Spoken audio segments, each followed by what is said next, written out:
이거는 좀 반대적인 질문을 해보면 왜 이렇게 비난할까? 니네 목사님들 혹은 크리스천들 이렇게 살면 안 되는 거잖아. 그럼 거기에는, 그 질문에는, 그 문제 제기에는 그럼 어떻게 살아야 되는데?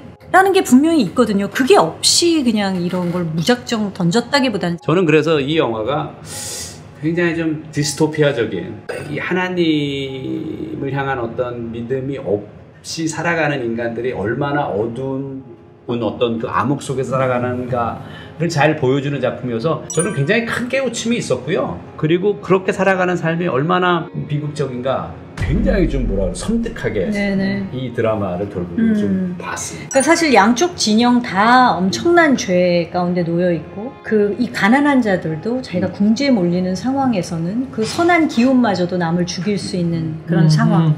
그리고 또 이 자본가들은 마치 자기네들이 갖고 노는 니 거 내 거가 없는 거야 라는 그 깐부의 말처럼 이 사람들의 목숨을 개미 목숨처럼 취급하는 이 두 진영의 모든 죄를 공평하게 다루고 있다는 점이 저는 이 얘기는 좀 같이 좀 끝으로 좀 나누고 싶은 게 이런 거죠. 병원 갔을 때 누군가는 MRI나 CT로 당신 병이 이겁니다 라고 보여준 사람도 있어요. 근데 그것만 가지고 건강이 유지되어지지 않거든요. 건강했을 때 어떻게 즐겁게 살아갈 수 있는지에 대한 건 누군가는 보여줘야 돼요. 그렇죠. 한쪽은 계속 이런 식으로 당신 병은 이겁니다. 수술해야 됩니다. 이것만 보여주면 안 되고 그렇죠. 우리가 해줘야 되는 역할 중에 아주 중요한 게 이 아름다운 삶에 대한 그림을 보여줄 책임이 있지 않을까 싶습니다. 그야말로 빛이네요. 빛과 소금의 역할을 감당해야 된다고. 인간이 아무리 한심하고 구제받기 어려운 존재지만 그 희미한 그 빛이 있기 때문에 우리가 서로 그래도 기대하고 살아가는데 그게 없으면 그 일람의 주장처럼 사람에게 기대 안 하면 어떻게 살아갈 이유가 없는 거죠, 이 세상에.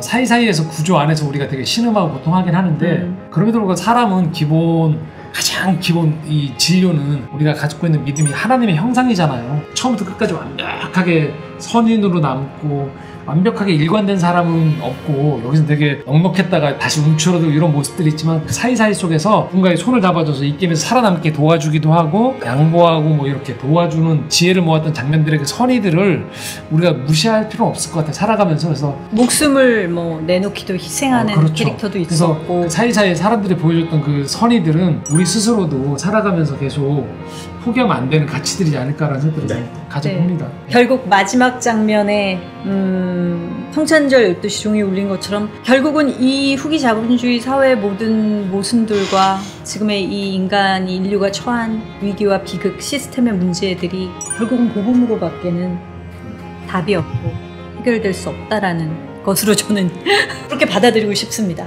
감독은 그 의도가 아니었다고 하더라도 이런 후기 자본주의 사회에서 우리는 어떤 고민과 성찰을 해야 될까가 저희의 결론이 돼야 한다는 크리스찬으로서 오징어 게임을 보는 이제 저희들의 결론입니다.